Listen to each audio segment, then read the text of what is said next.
Au sommaire de cette édition, le Burkina Faso célèbre aujourd'hui 64 ans d'indépendance. On se rappelle que cette indépendance a été proclamée solennellement le 5 août 1960 à 0 heure par Maurice Yameougo. 63 ans après l'indépendance du Burkina Faso, le capitaine Ibrahim Traoré et son gouvernement ont mis fin à plusieurs accords coloniaux avec la France. Une décision qui est apprécié par les Ouagalais, élément à suivre dans ce journal. Et puis, le Grand Prix Actif est un prix qui a pour objectif d'encourager les traducteurs et les interprètes. C'est un concours qui concerne les langues nationales et internationales. Le comité d'organisation a tenu une conférence de presse ce matin pour annoncer justement la 4e édition, élément à suivre dans ce journal. Mesdames et messieurs, bonsoir et bienvenue à ce rendez-vous consacré à l'actualité sur Savane TV. 63 ans après l'indépendance du Burkina Faso, le président du Faso, le capitaine Ibrahim Traoré et son gouvernement ont mis fin à plusieurs accords coloniaux avec la France. Parmi les accords dénoncés, on retient entre autres les accords militaires et d'exonération fiscale. Aujourd'hui, 5 août 2024, marquant justement le 64e anniversaire de l'indépendance du Burkina Faso, des Ouagalais s'en félicitent. Il s'exprime au micro de Siblina Kelsey. Une très belle décision que le gouvernement burkinabé a prise. Par exemple, supposez que quand nous prenons les accords coloniaux militaires, et ce sont ces accords coloniaux qui ont envoyé ça. Et il y a leur présence aussi qu'on a dénoncé. Leur présence, c'est justement ces accords-là qui ont envoyé leur présence. Quand nous prenons Sabre qui était là, bon, vous dites qu'il y a une coopération, vous devez aider le Burkina à se défendre. Vous êtes là, les terroristes viennent nous taper, ils repartent comme ils veulent. Il y a des zones que nous, on ne peut même pas survoler, étant dans notre pays. Et il y a du matériel qu'on ne peut même pas acquérir pour nous protéger. Or, quand on arrive à acquérir aussi, vous bloquez. Donc, je ne comprends pas cette coopération. Donc c'est mieux qu'on suspendait, arrêtez. C'est vraiment une très belle décision que l'État burkinabé a prise.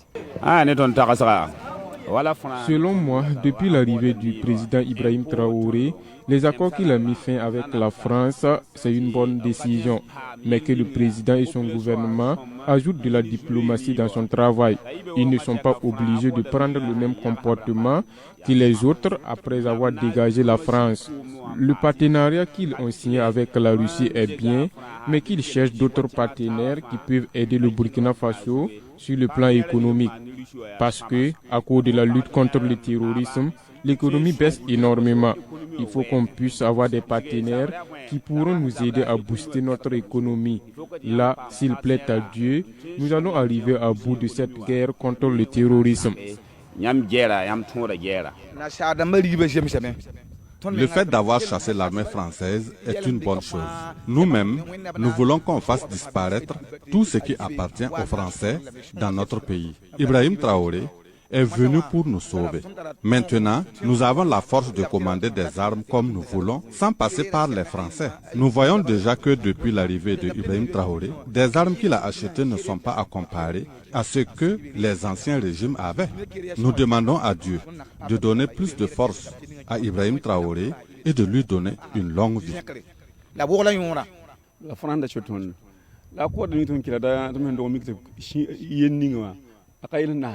C'est la France qui nous gouvernait. Les accords qui nous liaient à la France ne nous arrangeaient pas. Si vous êtes en accord avec un pays et que celui-ci ne peut pas vous trouver des armes et que c'est l'ennemi qui a des armes sophistiquées pour venir vous attaquer, ce partenariat n'a aucun sens. C'est mieux que vous vous libérez pour vous défendre seul. Depuis le début du terrorisme, nous avons entendu que les terroristes possédaient des armes sophistiquées pour nous attaquer et la France qui nous a colonisés ne nous soutient pas dans la lutte. Alors, quel est l'avantage des accords coloniaux signés avec le Burkina Faso? Ainsi, la dénonciation de ces accords coloniaux est normale. Pour moi, le capitaine Ibrahim Traoré a fait un meilleur choix. C'est une décision bénéfique.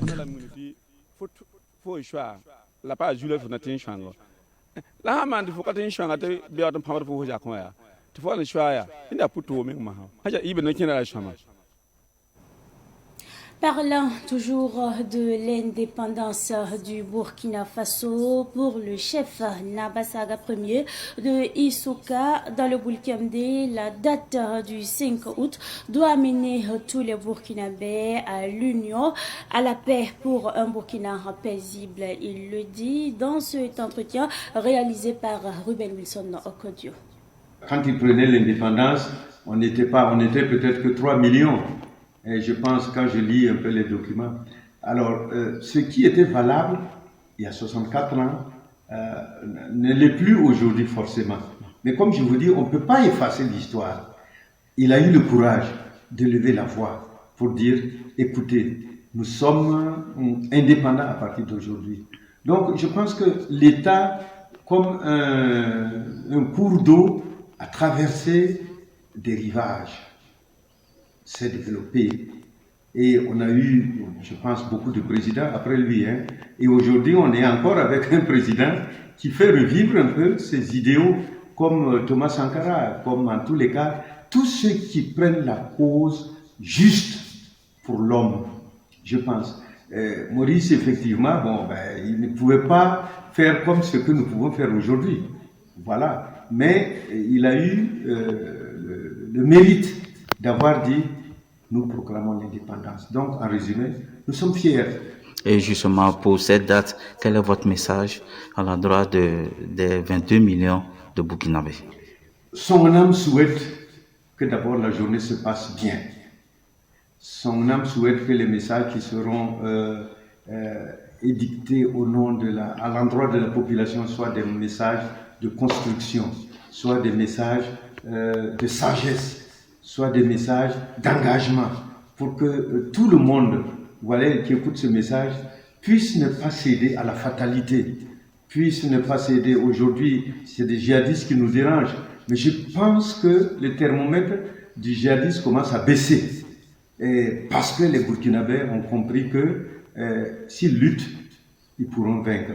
Nous pensons que, comme on n'est pas des fatalistes, on se dit que dans l'histoire de chaque pays du monde, il y a eu des moments de turbulence, il y a eu des moments, si vous prenez même, commençons par les grandes nations, les États-Unis ont connu la guerre de sécession, la France a connu la Deuxième Guerre mondiale, l'Allemagne a été amenée contrainte à la reddition, la Russie a connu bref, chaque nation a connu des moments de trouble, comme dans le foyer. Mais nous allons nous ressaisir. Notre message en tant que Songnam est que les Burkinabés aient confiance à leurs autorités, puissent s'engager concrètement, pas dans la parole seulement. Faire comme nous. Ce matin, envoyer des jeunes aller nettoyer la place Maurice Yamiloko.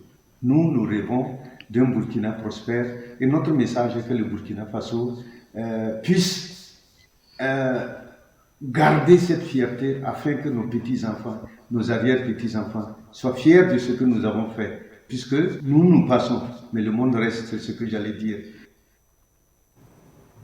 En 1984, le capitaine Thomas Sankara, figure emblématique de la révolution burkinabé, créait justement le centre pénitentiaire agricole de Baporo. Dans le Sanguier, ce centre creusé de justice sociale et de réinsertion était à l'abandon quand le président Ibrahim Traoré a décidé justement de le ressusciter. Comment cette initiative historique renaît-elle de ces cendres pour donner espoir à ceux qui en ont plus besoin? Les détails avec Cynthia Zungrana et Amadine Capré. Camarades, les mauvais brasseurs, les voleurs. Le centre pénitentiaire agricole au milieu de la forêt classée du Sanguier et dont la vocation est de catalyser les activités agro-pastorales des détenus et d'assurer leur réinsertion sociale.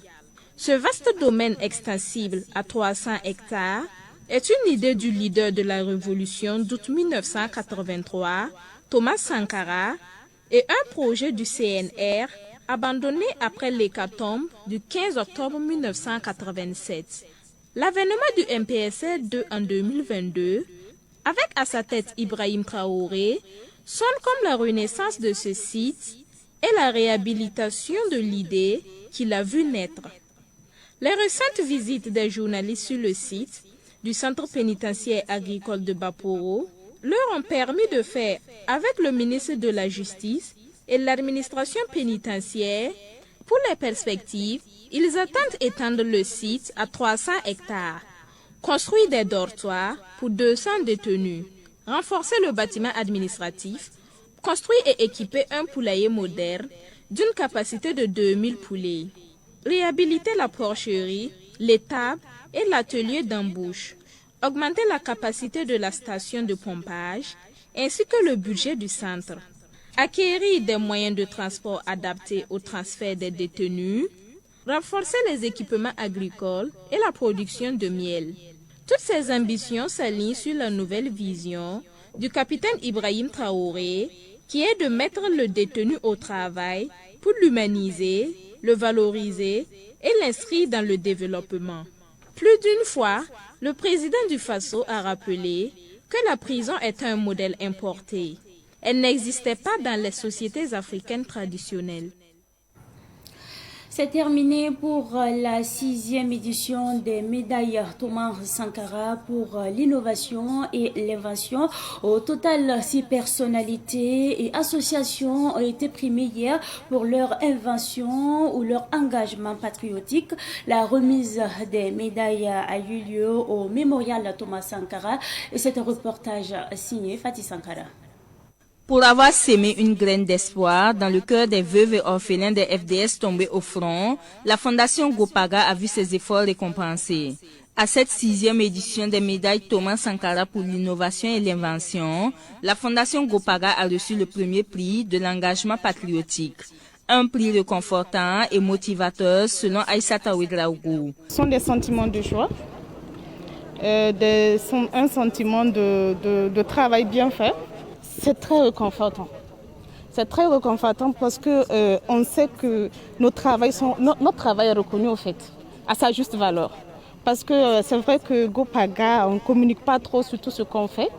Et recevoir des prix, depuis, ça fait bientôt 2-3 mois, on ne fait que recevoir des prix, une reconnaissance des structures, d'autres structures burkinabées qui voient ce qu'on fait sur le terrain. Et franchement, on ne peut que dire merci à toutes ces organisations. Et merci à la passerelle du Faso.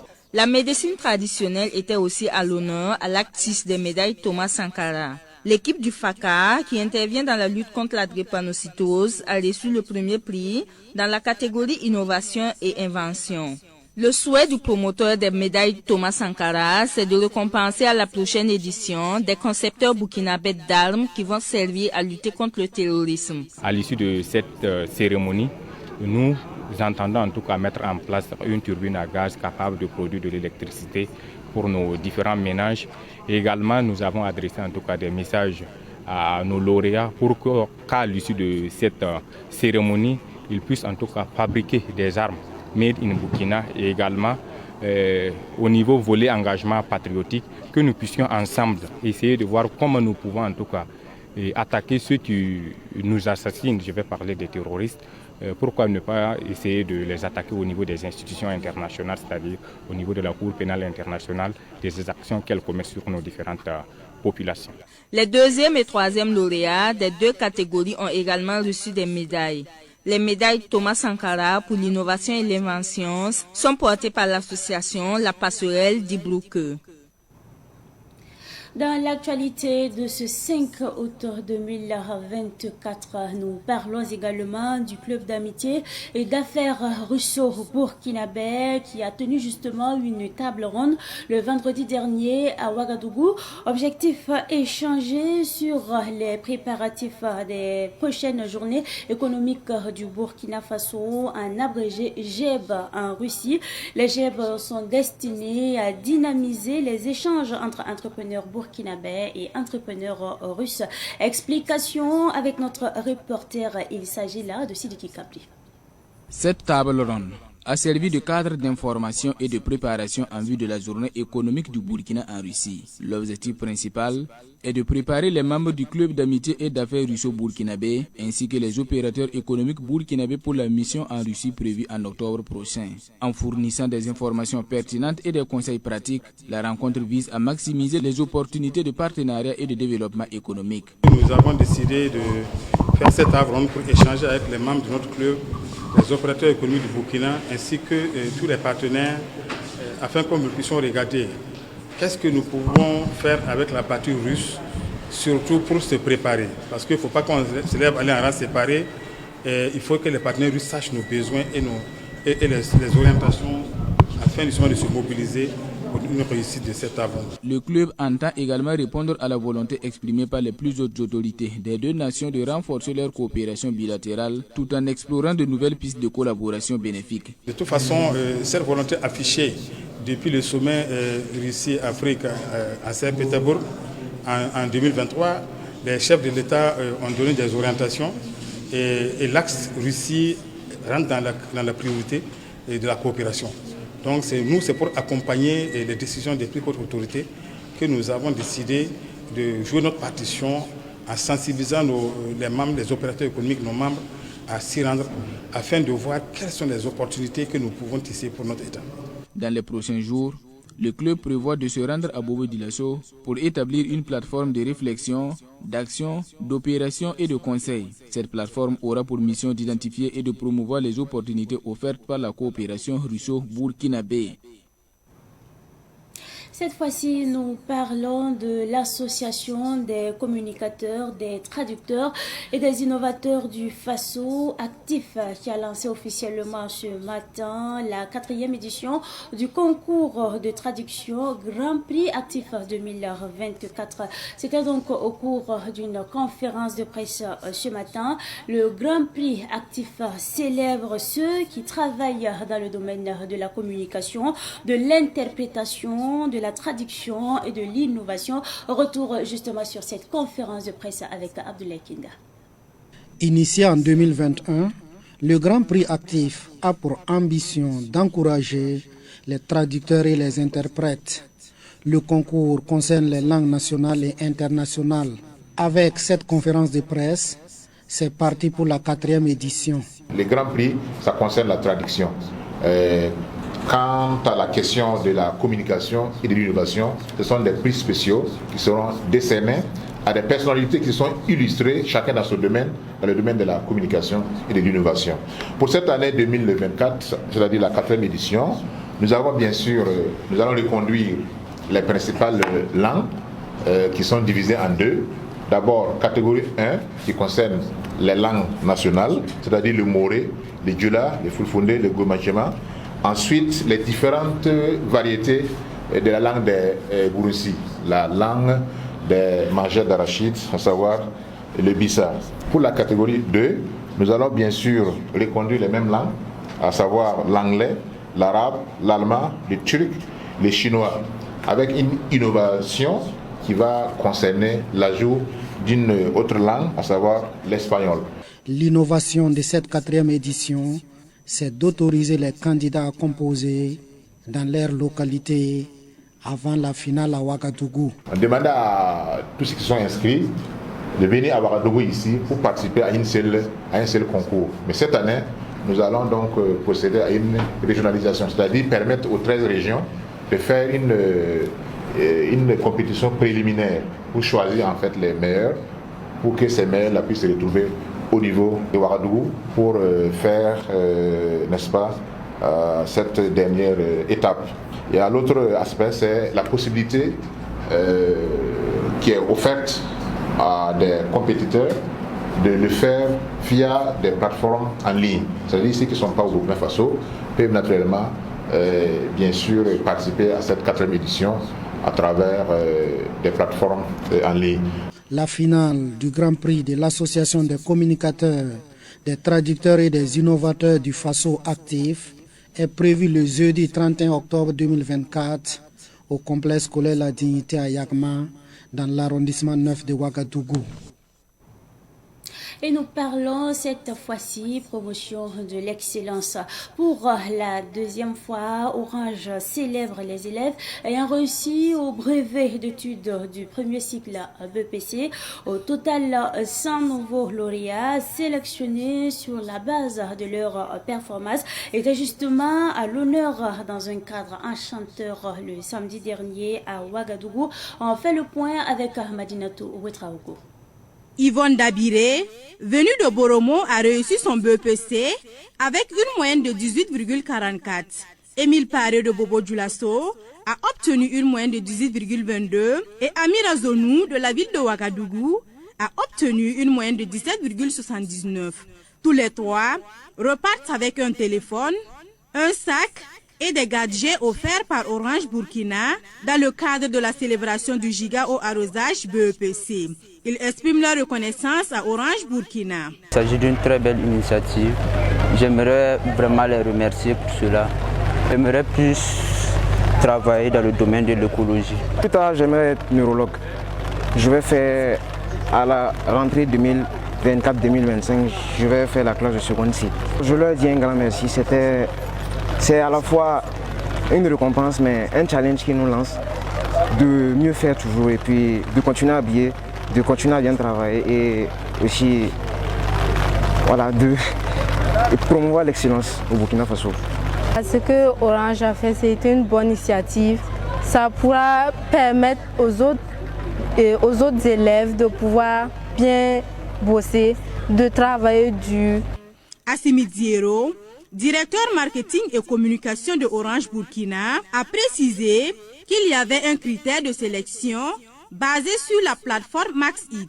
C'est fait déjà par inscription sur notre application MaxHit, où on permettrait à chaque élève de pouvoir s'inscrire ou les parents d'inscrire les enfants. Il fallait adjoindre à cela les moyennes déjà obtenues, parce qu'il fallait avoir à minima 12 de moyenne pour pouvoir participer à cette cérémonie-là, de récompense et aussi de célébration. Tous les 100 élèves présents ont également reçu des cadeaux de Orange Burkina. Le plus important pour nous, qui est une attestation, donc qui permet quand même à l'élève d'avoir un souvenir, donc qui lui permet de marquer le coup, savoir qu'il a été célébré et que l'excellent travail effectué en cette année 2024 est récompensé. Et à la suite de cela, nous avons du matériel également scolaire, donc que nous avons remis à chaque élève. L'activité s'est déroulée dans une ambiance de prestation musicale de l'artiste Amzi. Rendez-vous est pris l'année prochaine pour la 3e édition du Giga Célébration au arrosage BEPC. Après donc l'éducation, nous parlons cette fois-ci de l'assainissement. Assurer un environnement propre et sain autour du cimetière municipal de Gounguin. En tout cas, c'est l'objectif de la mairie de l'arrondissement 6 de la ville de Ouagadougou. La présidente de la délégation spéciale du dit arrondissement et son personnel ont organisé une journée de salubrité aux alentours du mur du cimetière. C'était le samedi dernier en présence de notre reporter Yacouba Tiamtori. Le personnel de la mairie de l'arrondissement 6 de la commune de Ouagadougou nettoie les alentours du mur du cimetière municipal de Gounguin, côté ouest, à travers une journée de salubrité instaurée chaque mois par la présidente de la délégation spéciale de l'arrondissement, Céline Poda. Il dégage les tas d'ordures le long du mur du cimetière. Cette initiative vise à rendre les alentours du cimetière propres. Tous les premiers samedis du mois, il nous a été instruit par nos supérieurs hiérarchiques de faire une journée de salubrité. Alors aujourd'hui, on a décidé de venir nettoyer ce mur du cimetière municipal de Gounguin, de côté ouest, qui est vraiment où il y a beaucoup d'ordures. Et comme c'est un cimetière, le cimetière doit rester vraiment propre pour nos défunts qui sont à l'intérieur. Les murs tout autour doivent rester très propres. La présidente de la délégation spéciale de l'arrondissement 6 de Ouagadougou, Céline Poda, interdit désormais les populations de jeter les ordures aux alentours du mur du cimetière municipal de Gounguin. Nous avons interdit en grand sur le mur, interdit de jeter les ordures parce qu'à partir de maintenant, nous allons surveiller ces lieux. Et c'est notamment souvent que les gens viennent jeter les ordures. Ces lieux seront surveillés.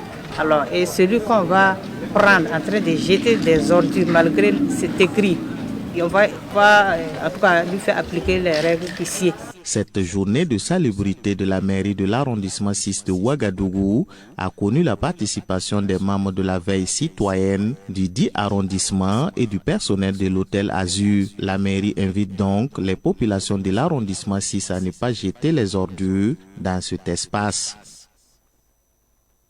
L'actualité de ce soir est également marquée par le lancement du projet 8 milliards de plantes pour sauver la planète qui s'est donc déroulé le vendredi dernier à Balkui. C'est l'association Les Vagabonds de l'assainissement qui est porteuse donc du projet. Les précisions avec notre reporter, il s'agit là de Samuel Moko.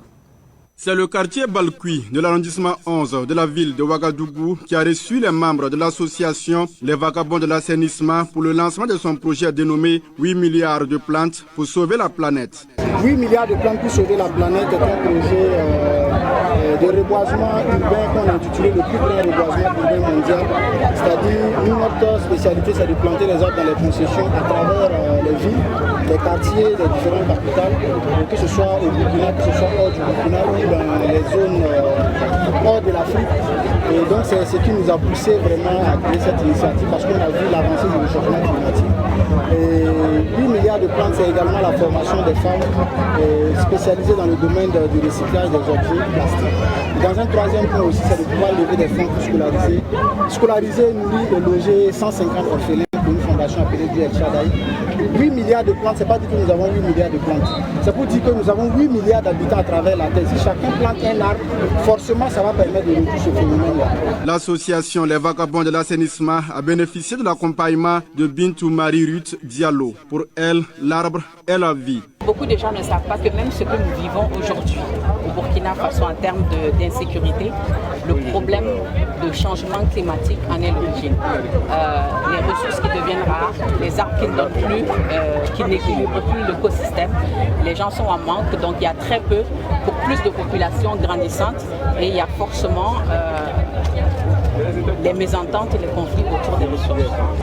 Laisser mourir cette plante, ce sera laisser mourir une partie de cette famille. Et j'espère que c'est un message que toutes les familles qui vont recevoir l'arbre vont entendre et qu'en faisant vivre cet arbre, nous contribuerons à la renaissance du Burkina Faso. Des femmes de l'arrondissement 11 de la ville de Ouagadougou ont été formées dans ce cadre en récupération des pneus usagés. Le président de la délégation spéciale de l'arrondissement 11 de la ville de Ouagadougou, qui s'est fait représenter, a exprimé sa joie de voir son arrondissement choisi comme jaune pilote.